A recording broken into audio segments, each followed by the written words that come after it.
Hello बच्चों, good morning. चलिए देखते हैं अब केस नंबर 3। मैंने पिछले वीडियो में केस नंबर 2 का मैंने पूरा बता दिया था, ठीक है ना।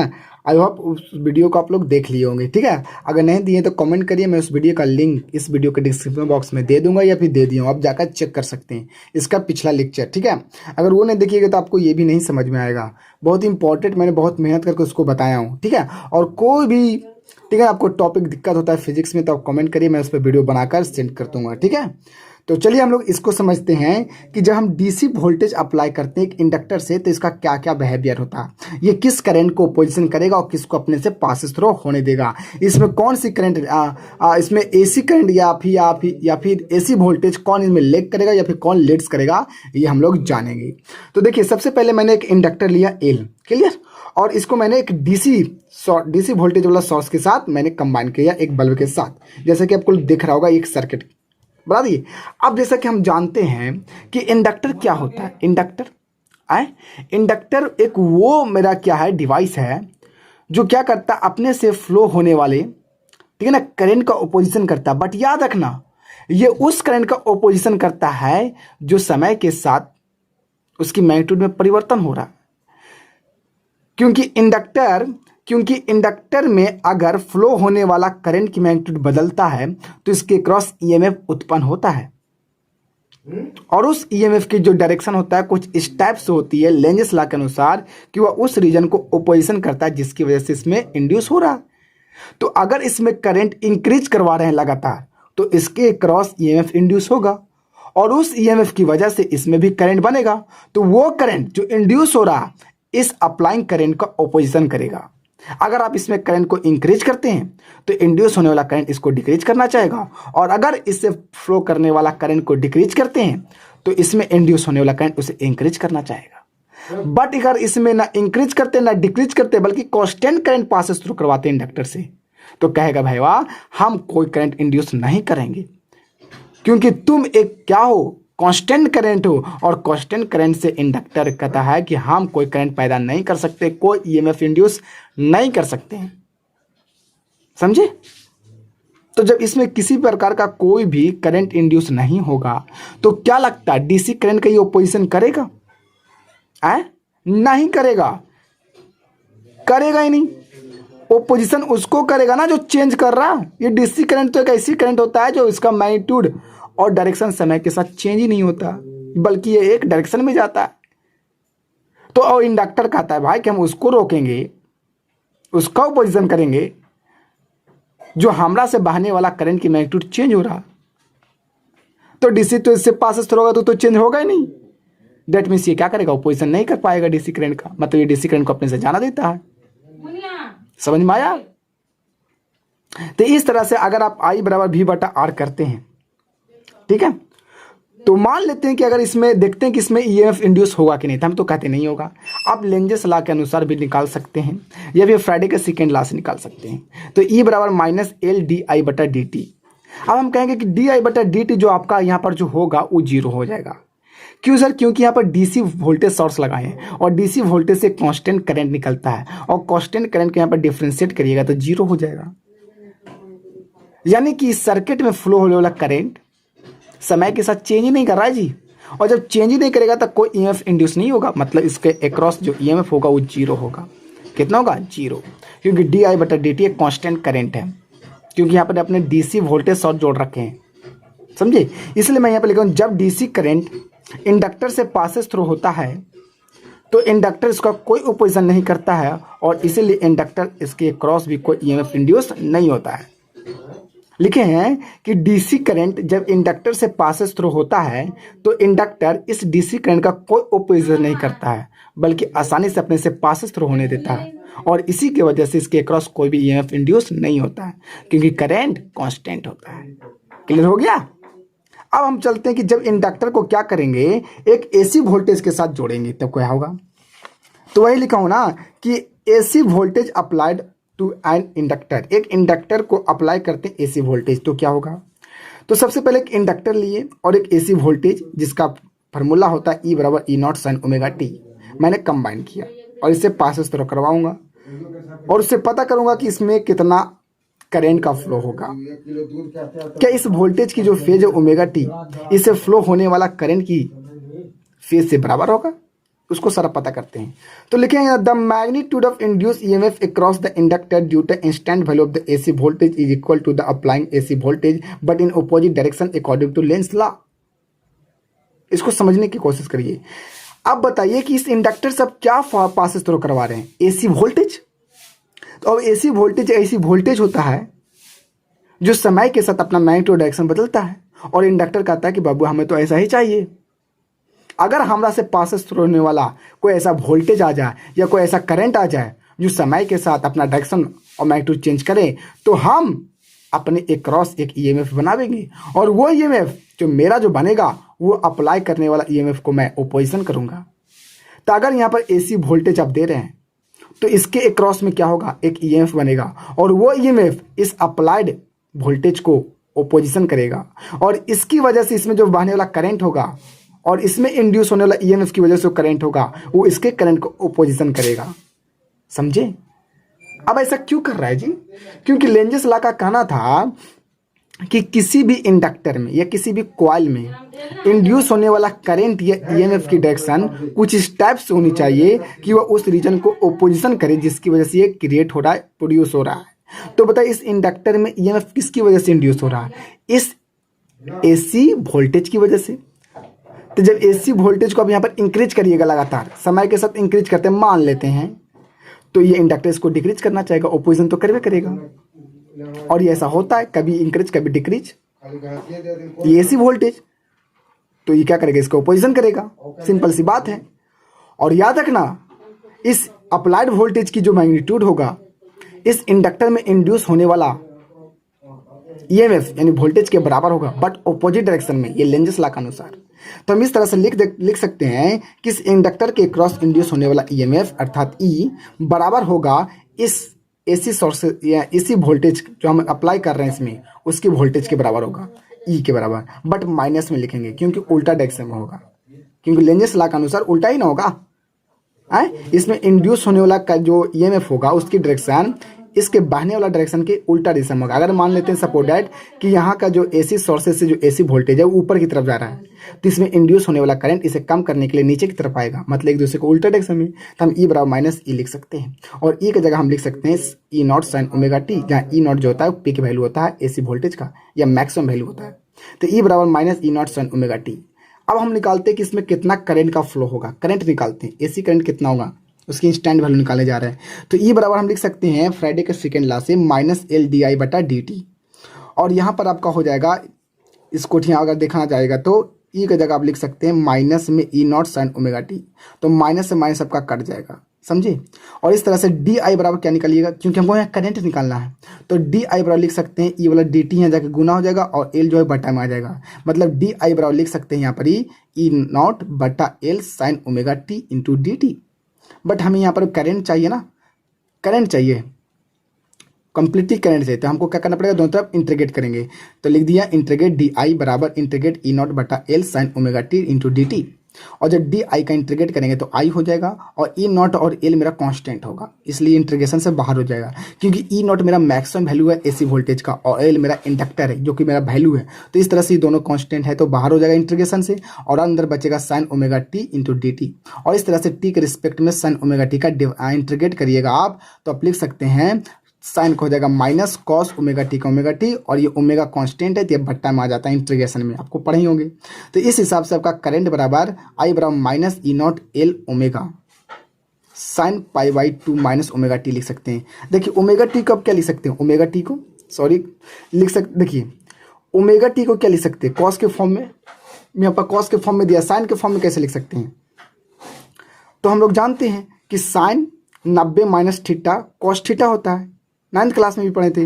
तो sine pi by two minus theta को अगर करते हैं आप लोग तो कॉस थीटा होता है, तो मैंने यहाँ पर कॉस थीटा की जगह लिख सकता हूँ साइन 90 माइनस थीटा, लेकिन यहाँ थीटा की जगह ओमेगा टी है तो मैंने ओमेगा टी लिख दिया और 90 की जगह पाई बाई टू लिख दिया। तो इस तरह से आपका यहाँ पर करंट बराबर बन गया माइनस में ई नॉट बटा L omega sign pi by two minus omega T. समझे। और इस तरह से आप करंट को लिख सकते हैं बढ़िया से, आई बराबर, ठीक है ना, माइनस को क्या करिए, देखो इसमें से माइनस आप बाहर ले सकते हैं जी कॉमन, तो जब माइनस बाहर कॉमन लीजिएगा तो माइनस माइनस प्लस हो जाएगा, तो omega t minus pi by 2 हो जाएगा, होगा कि नहीं कॉमन लेने के बाद। तो इस हिसाब से आपका आई बराबर E naught L omega sine omega t minus pi by 2 आ जाएगा, instant value of the alternating current flow in the inductor. Inductor में फ्लो होने वाला अल्टरनेटिंग करंट की इंस्टेंट वैल्यू ये आपका हो गया। और इस तरह से आप देखिएगा तो ये एक प्रकार की क्या करेगा, ये पूरा का पूरा करंट के फार्मूला होगा जो मैक्सिमम होगा, क्योंकि ये आप ध्यान से देखिए तो ये क्या आपका मैक्सिमम वोल्टेज है, एसी वोल्टेज, और ये आपका क्या है जी, ये आपका रेसिस्टेंस का काम करेगा। तो ये पूरा क्या हो गया जी, आपका हो गया करंट ना, तो इसको लिख सकते हैं आई नॉट लिख सकते हैं। मतलब आई नॉट इसलिए लिखें क्योंकि यहाँ पर हमने ई नॉट बटा एल ओमेगा का बराबर मैंने किया, क्योंकि ये वोल्टेज बटा एक तरह का रेसिस्टेंस है। अब इसको कौन सी रेसिस्टेंस इसका मैं नाम अभी जस्ट बताऊंगा, ठीक है। तो यहाँ पर आई नॉट लिख सकते हैं, यानी कहने का मतलब है कि अगर इंडक्टर के अक्रॉस ई बराबर E not sine omega T का वोल्टेज लगाते हैं तो इसके इंडक्टर से फ्लो होने वाला करंट की जो वैल्यू होगा, इंस्टेंट वैल्यू, उसको लिखते हैं I naught sine omega t minus pi by 2 लिखिएगा, समझे, ये लिखिएगा। क्लियर हो गया करंट का, यानी कि कहने का मतलब इसका फेज ओमेगा टी है और इसका फेज ओमेगा टी से पाई बाई 2 कम है, यानी करंट का। ये सारा इंडक्टर में होता है। तब हमको इसमें बता सकते हैं कि बताइए इंडक्टर को हम लोग ज्वाइन कर देते हैं तो किसको इसको रोकता है और किसको जाने देता है, यानी कि ये डीसी करंट को जाने देता है और एसी को ओपोजिशन करता है, समझे। अब आगे देखिए क्या लिखा हूं मैंने, आगे आपको दिखाता हूं। देखिए अभी मैंने बताया था मैक्सिमम करंट, तो मैक्सिमम करंट को यहाँ पर लिख सकते हैं जो इंडक्टर से फ्लो होने वाला होगा उसको ई नॉट बटा ओमेगा एल लिख सकते हैं, अभी पीछे बताया ना। तो इसको कंपेयर करते हैं हम लोग आई बराबर वी बटा आर से। तो देखिए ये आपका करंट, तो ये भी आपका करंट, ये आपका वोल्टेज, तो ये भी आपका वोल्टेज है। हम मानते हैं जी ये आपका वोल्टेज मैक्सिमम है और ये आपका करंट मैक्सिमम है, जिसे पीक वैल्यू भी कहते हैं, मानते हैं। और नीचे रेसिस्टेंस, तो ये भी आपका रेसिस्टेंस ही होना चाहिए। हाँ, ओमेगा एल एक प्रकार की रेसिस्टेंस ही है, ओमेगा एल एक प्रकार की रेसिस्टेंस है। ये इंडक्टर का रेसिस्टेंस है, किसका, इंडक्टर का। लेकिन is the resistance of inductor which opposes the AC current flow the circuit of the inductor. लिखें ओमेगा एल इंडक्टर का एक रेसिस्टेंस की जैसा काम करता है। ओमेगा एल इंडक्टर का एक रेसिस्टेंस है जो अपने से पासेस थ्रू होने वाला अल्टरनेटिंग करंट का ओपोजिशन करता है। हाँ, जिस प्रकार से आर एक रेसिस्टेंस है कंडक्टर का और अपने से फ्लो होने वाला डीसी या एसी करंट का ओपोजिशन करता है, ठीक उसी प्रकार से इंडक्टर का भी खुद का क्या होता है, एक रेसिस्टेंस होता है जिसे ओमेगा एल कहते हैं। और ये ओमेगा एल केवल और केवल एसी करंट का ही ओपोजिशन करता है, समझे। और इसे ओमेगा एल को हम लोग लिखते हैं जी एक्स एल, और एक्स एल को बोलते हैं हम लोग, जिसके बराबर लिखेंगे ओमेगा एल, यानी एक्स एल बराबर होता है ओमेगा एल, और इसको बोलते हैं इंडक्टिव रिएक्टेंस ऑफ इंडक्टर। यानी कि ये एक्स एल जो है जिसे हम लोग ओमेगा एल के बराबर लिखे हैं, तो इस एक्सेल है क्या, तो ये एक्सेल जो है ना वो एक प्रकार की रेसिस्टेंस ही है, वो भी इंडक्टर का, जो अल्टरनेटिंग करंट को रोकता, ओपोजिशन करता है। तो इसका अलग से स्पेशल नाम पड़ता है इस रेसिस्टेंस का, इंडक्टिव रिएक्टेंस, क्योंकि इंडक्टर का ना इसलिए इंडक्टिव, और ये रेसिस्टेंस की जगह रिएक्टेंस कहा जाता है इंडक्टर का, समझी। तो यहां पर थोड़ा सा मैंने इसका डिफिनेशन लिखा हूं, इंडक्टिव रिएक्टेंस क्या है। इंडक्टिव रिएक्टेंस क्या, तो लिखा it is defined as the resistance offered by inductor. यह परिभाषित होता है, ये डिफाइन होता है the resistance offered by inductor, inductor के द्वारा ऑफर्ड किया गया रेसिस्टेंस, विच जो opposes the flow of alternating current through it, जो अपने से पासेस थ्रू होने वाला अल्टरनेटिंग करंट का ओपोजिशन करता है। इंडक्टिव रिएक्टेंस क्या है, तो ये इंडक्टर के द्वारा, ठीक है ना, ऑफर्ड की गई एक ऐसी रेसिस्टेंस है, ये इंडक्टर की रेसिस्टेंस है जो अपने से पासेस थ्रू होने वाला अल्टरनेटिंग करंट का ओपोजिशन करता है। अर्थात यहाँ पर लिखेंगे हम लोग एक्सएल बराबर ओमेगा एल, और ओमेगा की जगह आप लिख सकते हैं 2 पाई एफ, तो आपका बन जाएगा एक्सएल बराबर ओमेगा एल या फिर 2 पाई एफ एल, समझे। और यहाँ पर आपको ध्यान से अगर देखिएगा तो आपका एक्सएल जो है वो एल के डायरेक्टली प्रोपोर्शनल है इंडक्टेंस के, और एफ के भी डायरेक्टली प्रोपोर्शनल है। आपका यहाँ से ऑब्जेक्टिव आ सकता है। और कौन क्या मैं लिख दूँ, एक्सएल क्या है, is the inductive reactance of inductor. Inductor का इंडक्टिव रिएक्टेंस है जो अपने से फ्लो होने वाला अल्टरनेटिंग करंट का ऑपोजिशन करता है। ओमेगा एंगुलर फ्रिक्वेंसी है अल्टरनेटिंग करंट का।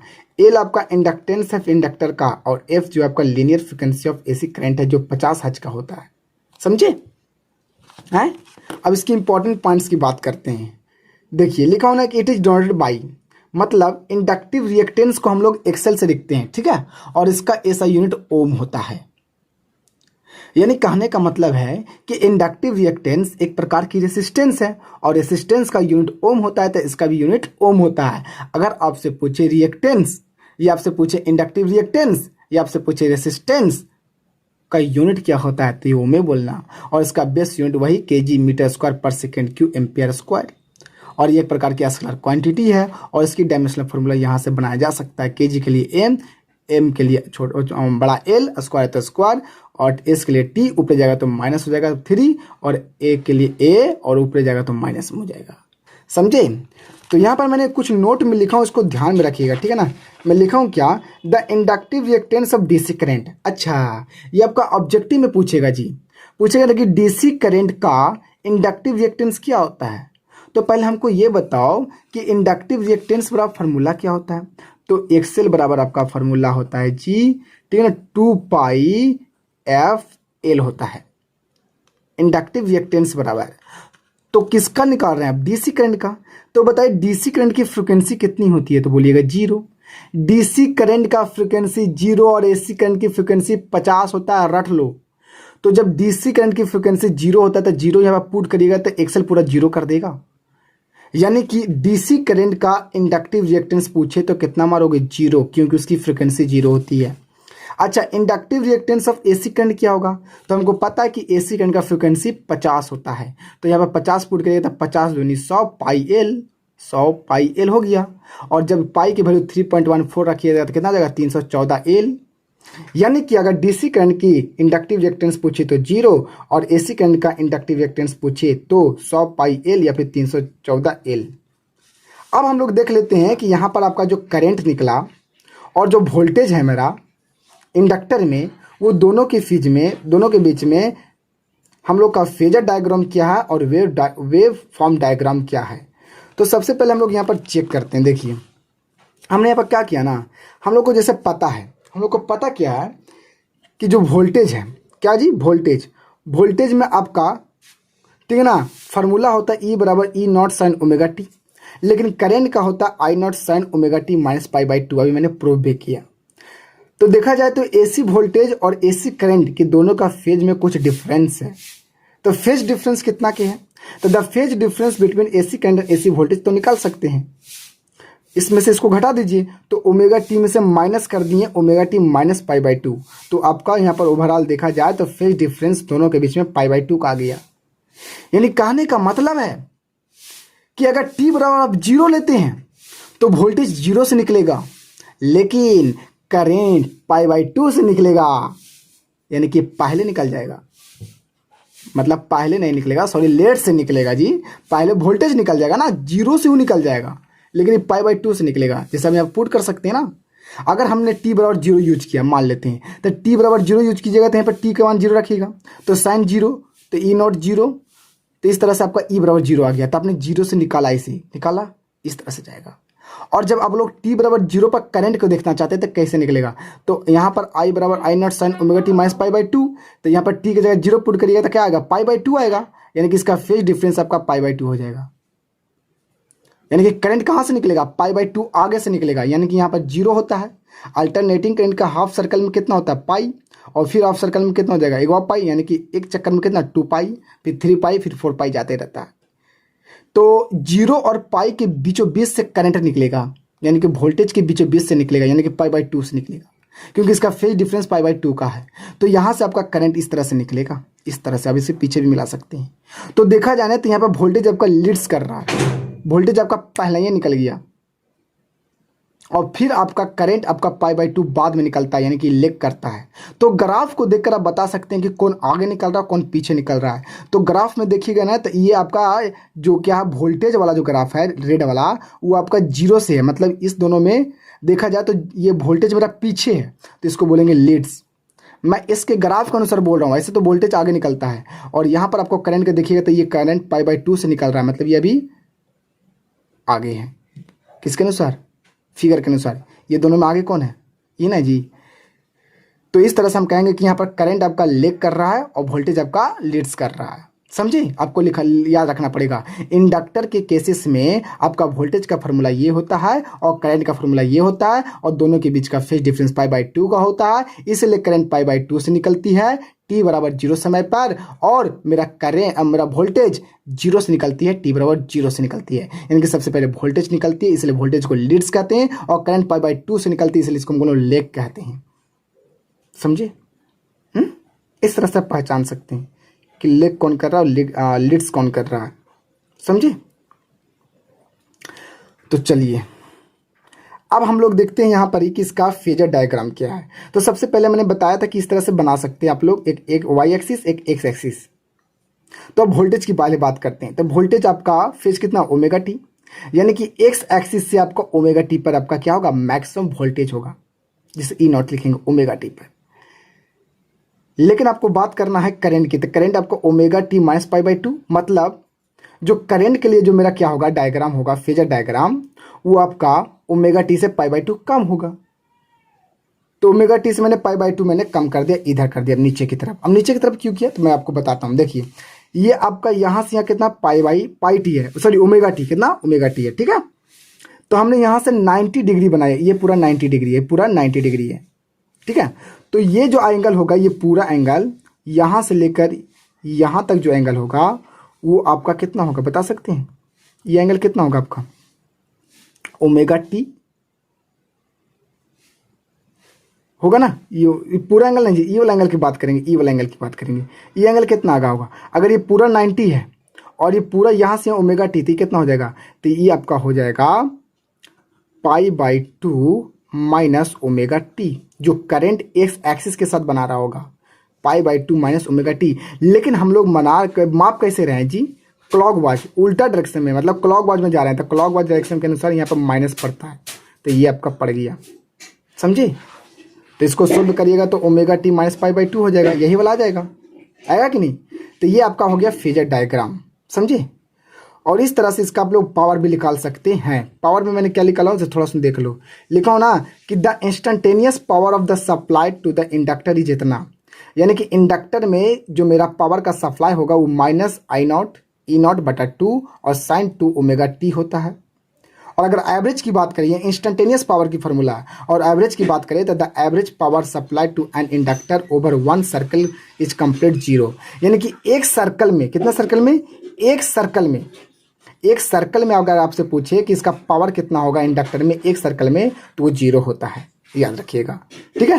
तो इस तरह से मैंने पूरी तरह से इंडक्टर और मेरा रेसिस्टर दोनों को एसी और डीसी के साथ जोड़कर पूरा इसका मैंने बिहेवियर बताया। आई होप कि आपको समझ में आया। अब अगले वीडियो में हम लोग कैपेसिटर को जोड़कर देखेंगे। अगर ये वीडियो आपको बहुत अच्छा लगता है तो कमेंट्स करें, ठीक है ना। और अगर इस वीडियो में कोई भी दिक्कत हुआ हो तो कमेंट जरूर करें, मैं कमेंट का रिप्लाई जरूर दूंगा। तो मिलते हैं नेक्स्ट वीडियो में, तब तक के लिए ओके।